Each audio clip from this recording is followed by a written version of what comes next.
you always, even unto the end of the world. Amen. You may be seated. Amen. I want you to lean over to your neighbor. Help me preach this morning. I want to talk about God's marching orders for his church. Amen. I want you to say that. Say, God's marching orders for his church. Come on, give God a hand of praise. Hallelujah. Correct. And everything pinpointed like he wanted it, all the way down to the tiny cell standing on the deck. Put it in a glass case. Would not let anyone, even his favorite brother, play with it. So he was going to keep it safely in this safe glass case. His parents brought a real boat so they could spend the weekend sailing on the harbor. They loved it first, and they would take it out. They would go sailing all the time. But after a while, the owner got tired of sailing on his new boat. And I'm told that there are 2 days that every person who has a boat is happy about. They're happy about the first day when they buy the boat. The second day they're happy about is when they sail the boat. You see, at first when they buy the boat, they use the boat less and less. And all it does is take up space. What happened to the parents who owned this boat was, after a while, as the boat began to just sit, it began to deteriorate. There was algae that was growing in and outside of the boat. Because they hadn't used the boat in a long time, the motor was dead. And I want you to know that a real boat is only going to be in good shape when you use it. You see, the two boats work in opposite ways. The model boat was preserved by keeping it safe in a glass case. The real boat was preserved by being used. You see, churches are supposed to be like the real boat. Churches are in the best shape when they're being used. And the church is not supposed to be just something supposed to look church. Not just supposed to sit on the ground, but to show the ground. And it's supposed to be a place that goes to declare the purpose. The minister in the back of the church. And his minister, second that was seriously. As Jesus, as he's out somewhere on this mountain, called his 11 disciples before he ascends back to heaven to be with his Father. He gives them these last words before he departs. I want you to go. I don't want you just to go. Be lollygagging, but I want you to make disciples. Disciples, the Son and the Holy Spirit. Teaching them to obey everything that I have commanded you. Surely,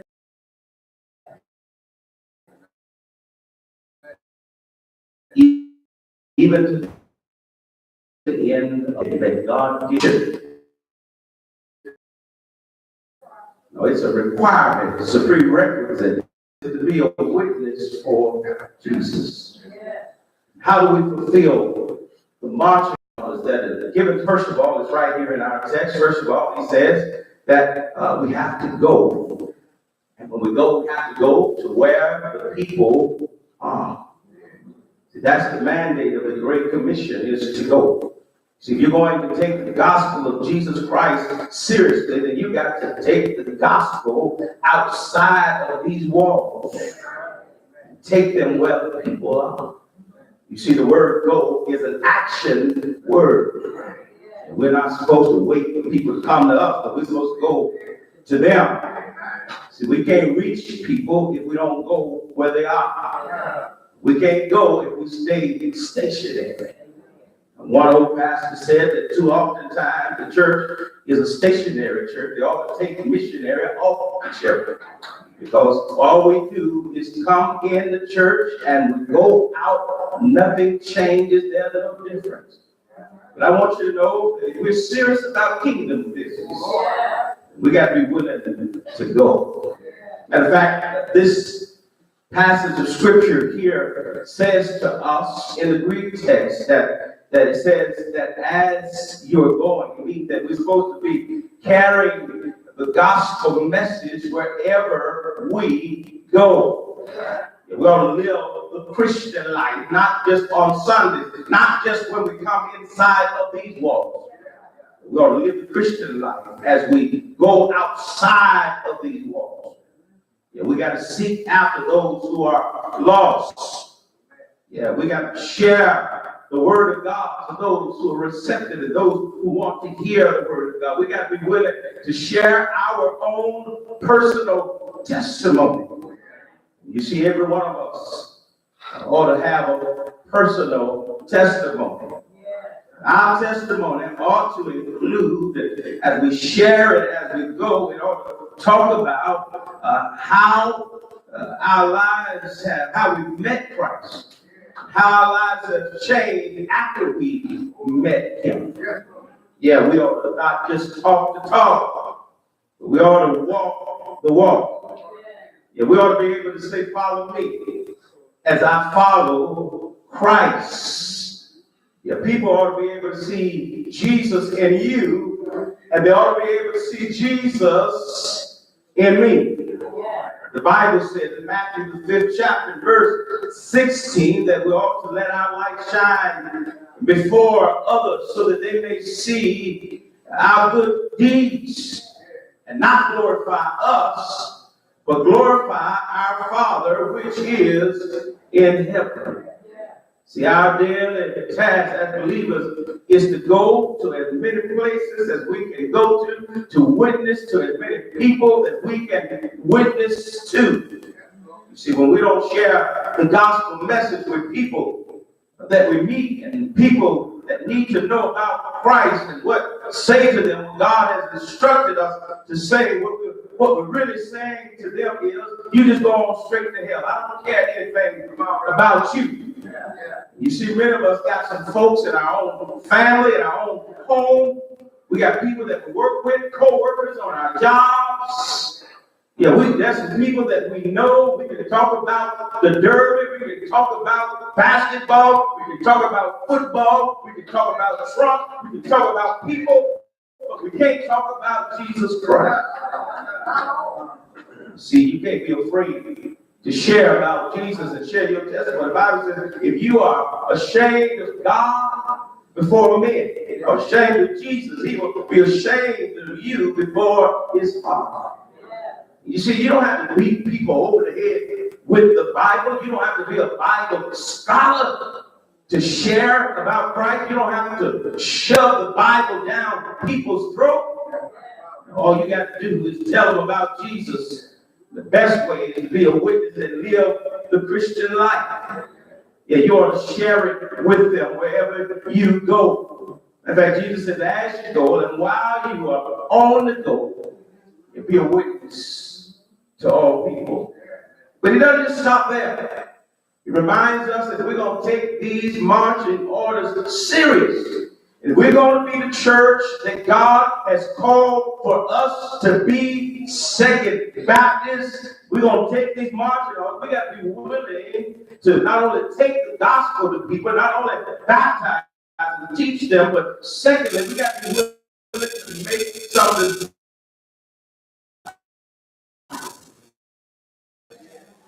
You see, that's the only command in the entire man that tells us to make disciples. And we like to ask the question, what disciples to ask? You should disciple by definition.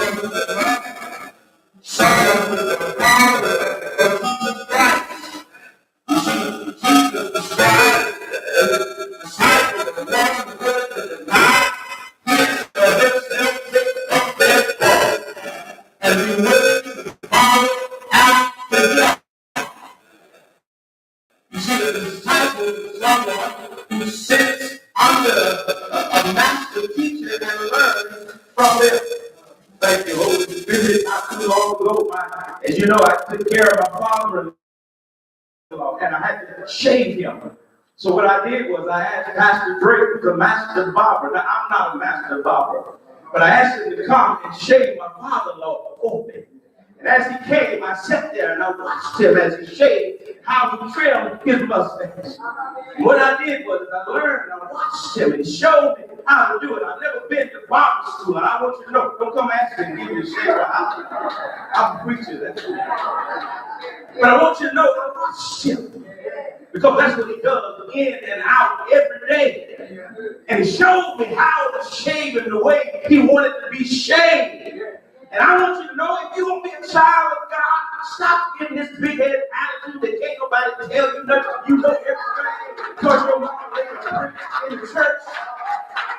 You're going to have to learn how to sit under the master teacher, Jesus Christ. And where he goes, you got to go. You got to walk in his steps. Jesus. You are a disciple of him. And that's the problem with the church today. You see, we have gotten so caught up with church membership. Everybody's so caught up with, oh, I want to have a big church. But you need some folk who are willing to sacrifice, people who are willing to say, for God I live and God I die. I belong to Jesus Christ. See, it's more than coming to church and giving the preacher your hand. No, you see, that's membership. But discipleship is when you give God your heart. Yeah, you see, it's one thing to have your name on the church roll. Yeah, that's church membership. But you can have your name on the church roll down here and still be on your way to hell. You got to have your name on the Lamb Book of Life. Yeah, you got to be a disciple. You got to move from just church membership to discipleship. You got to understand that you don't belong to yourself. You belong to him. You sold out. And you will follow. You can't just follow when you feel like following. You can't just follow when the sun is always shining and the wind is always at your back. Now, if you're going to serve the Lord, you got to serve him when you want to serve him, when you don't want to serve him. You got to serve him when folks say mean things about you, but keep on serving him. You got to understand that you got a charge to keep, and God is glorified. And if they talk about Jesus, guess what? They're going to talk about you. They're going to talk about me. And if they hated Jesus because of what he stood for, everybody ain't going to like you. Everybody ain't going to sing your song. Stop thinking that it's all about you. You don't belong to you. You belong to Jesus. And you're his disciple. And you got to understand that's the mandate that he gave to the church. It ain't about fried chicken. It ain't about what color we're going to wear. It's about who's going to serve the Lord. It's about who's on their way to hell and who can I share Christ about. Who can I tell if Christ can save me? He can save anybody. It ain't about what color the company is. It's about Jesus. He tells us to go and make disciples. Not only that, that we could have crossed this field. And he lets us know. And if I hurt your feelings, you know what? That's good. The word of God ought to stir you up. It stirs me up before I preach it. I'm not going to make anybody happy. I'm not your mama. I'm not your daddy. I'm your pastor. I'm on assignment. I want his mouth to say, servant, welcome. I don't want to say to make somebody happy. No, it ain't about that. I'm on my way to heaven. Time is winding up. It's already late in the evening. The sun is already going down. So if I step on your feet, they say, ouch.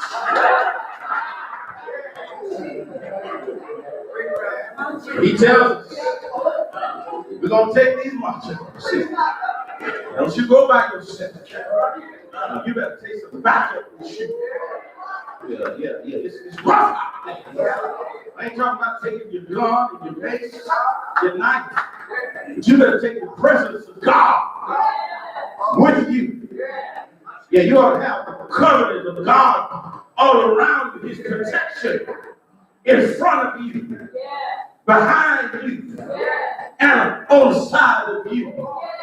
Yeah, you got to take the Lord with you. Matter of fact, Jesus said, I'll be with you always, even to the end of the world. Yeah, I'll be with you, even to the end of his age.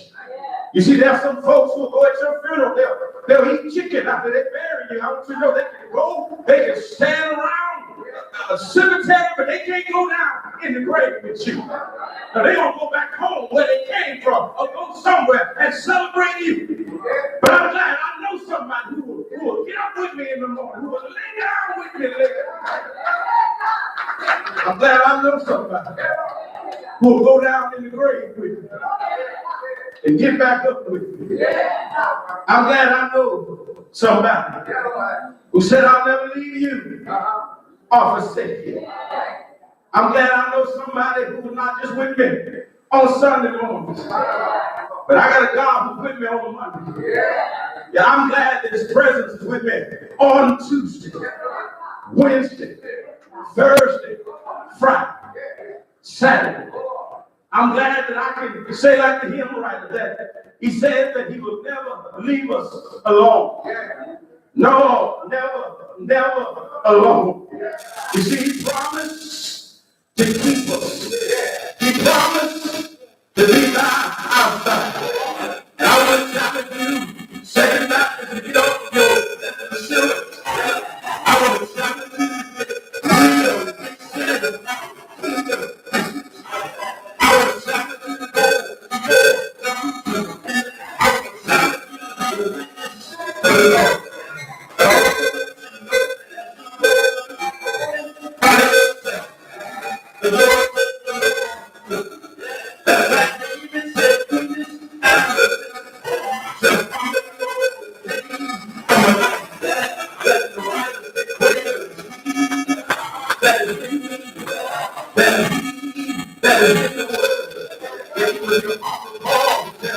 Can do not do something, but I can do all things through, not through Paul, but through Christ who strengthens me. You see, I'm glad that I know the Lord. And I'm glad that he'll be with me in days of strength. And he'll be with me in days of weakness. I'm glad that he's with me when I'm up. And I'm glad that he's with me when I'm down. I'm glad that he's with me when I'm sick. And he's with me when I'm well.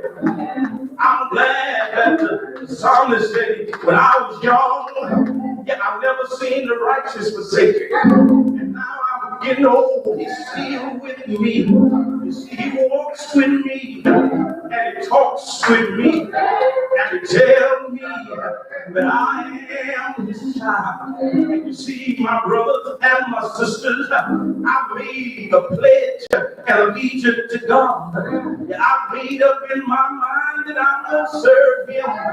I made up in my mind I'm going to be a witness to the Lord. I'm going to see it next Sunday. I want you to know, like the hymn right there, the works I've done just speak for me.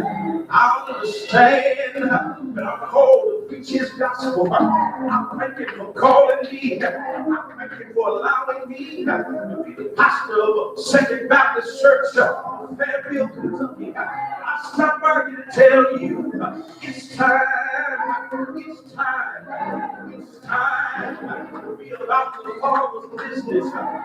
You know that the clock is ticking on you. The clock is ticking on me. I want you to know, my brothers and my sisters, it's the fourth quarter. It is time for us to be about the Father's business. See, my brothers and my sisters, as I prepare to leave you, I want you to know that you are a soldier in the army of the Lord. I can't speak for you, but I'm made up in my mind. I'm going to serve the Lord until I die. Speak for you, I'm made up in my mind. I got my war clothes on. I'm made up in my mind. I'm going to put on a whole armor of God. I'm made up in my mind. I'm going to pray to the Lord that answers my prayer. I'm old. I said I'm old. I'm old. Have a feeling. Oh Lord, I promise him I serve him until I die. Sometimes I want you to know I was alone and I was a sinner too. And I heard the voice of Jesus saying there's work to do. There's work to do. I took the master's hand and I joined Christian band. I want you to know the charge to keep my hand and God to glorify who gave his son. My soul is saved and fear. Yeah. To the heart to plenty. I need some work with. That's what the Lord said. Folks are willing to roll up their sleep. Folks are willing to get up off the blessed assurance. Some folks are willing to tell people about Jesus Christ. It's the man that don't get mad at me, get mad at Jesus. You get mad at me, I don't care. I'll add to it before I take something to Let's go. Make this on this journey. It's a hard journey. Folks are going to scandalize. They're going to say all kinds of things about you. Keep your eye on the prize. Pressing towards someone. The enemy wants you to quit. Wants you to throw in the towel. But you've come too far. Grace given to the one that endures to the end. And if you leave Jesus, if you leave the church, where you going? That's all we got. Somebody say amen. If you get there, I want you to know this is not my church. This is Jesus' church. He said, upon this rock, I build my church. And the gates of hell shall not prevail against it. You got to be a part. You got to know him first as your Lord and your Savior. And you got to be a part of the church. When he comes back, he's coming back for the church. He's coming back for the Kentucky Derby. He ain't coming back for the young sinner. He's not coming back for any organization other than an organism, the church. You been praying for you. Stop worrying about what folks say. Worry about what the Lord says. I made up in my mind. I want to hear him say, servant of God, well done. Preach to those hard-headed folks when they wanted to hear you and when they didn't want to hear you. Preach. You had to go by yourself. You preach. You had to leave your sick wife. You preach. Your children needed you. Preach. Gave everything. That's what I'm going to do. And as you stand,